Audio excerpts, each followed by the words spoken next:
अकबर बीरबल की कहानी। आज का विषय है आधा इनाम। यह बात तब की है जब शहंशाह अकबर और बीरबल की पहली मुलाकात हुई थी। उस समय सभी बीरबल को महेश दास के नाम से जानते थे। एक दिन शहंशाह अकबर बाजार में महेश दास की होशियारी से खुश होकर उसे अपने दरबार में इनाम देने के लिए बुलाते हैं और निशानी के तौर पर अपनी अंगूठी देते हैं। उन्हें कहते हैं कि तुम हमारे महल आना, उस समय इस अंगूठी को लेकर जरूर आना। कुछ समय के बाद महेश दास सुल्तान अकबर से मिलने का विचार बनाकर उनके महल की ओर रवाना हो जाते हैं। वहां पहुंचकर महेश दास देखते हैं कि महल के बाहर बहुत लंबी लाइन लगी हुई है और दरबान हर व्यक्ति से कुछ न कुछ लेकर ही उन्हें अंदर जाने दे रहा है। जब महेश दास का नंबर आया तो उसने कहा कि महाराज ने मुझे इनाम देने के लिए बुलाया है और उसने सुल्तान की अंगूठी दिखाई। दरबान के मन में लालच आ गया और उसने कहा कि तुम्हें एक ही शर्त पर अंदर जाने दूंगा, अगर तुम मुझे इनाम में से आधा हिस्सा दोगे तब।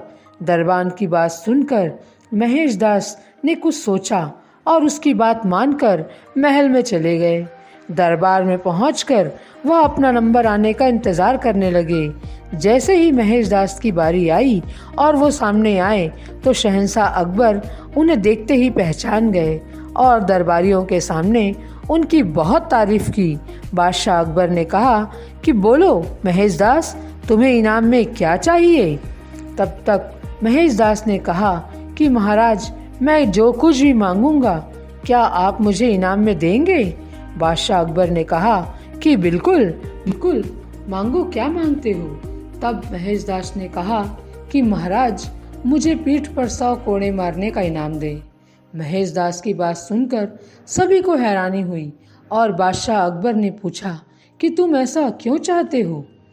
तब महेश दास ने दरबान के साथ हुई पूरी घटना बताई और अंत में कहा कि मैंने वादा किया है कि इनाम का आधा हिस्सा मैं दरबान को दूंगा।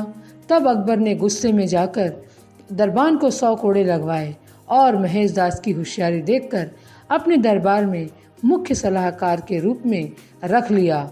इसके बाद अकबर ने उनका नाम बदलकर महेश दास से बीरबल कर दिया। तब से लेकर आज तक अकबर और बीरबल के कई किस्से मशहूर हुए। दोस्तों, इस कहानी से हमें यह शिक्षा मिलती है कि हमें अपना काम ईमानदारी से और बिना किसी लालच के करना चाहिए। अगर आप कुछ पाने की उम्मीद से कोई काम करते हो तो हमेशा बुरे परिणाम का सामना करना पड़ता है, जैसे इस कहानी में लालची दरबान के साथ हुआ। इस तरह की ज्ञानवर्धक और उत्साहवर्धन वाली और कहानियाँ सुनने के लिए हमारे इस चैनल को सब्सक्राइब जरूर करें, साथ ही बेल आइकॉन जरूर दबाएं।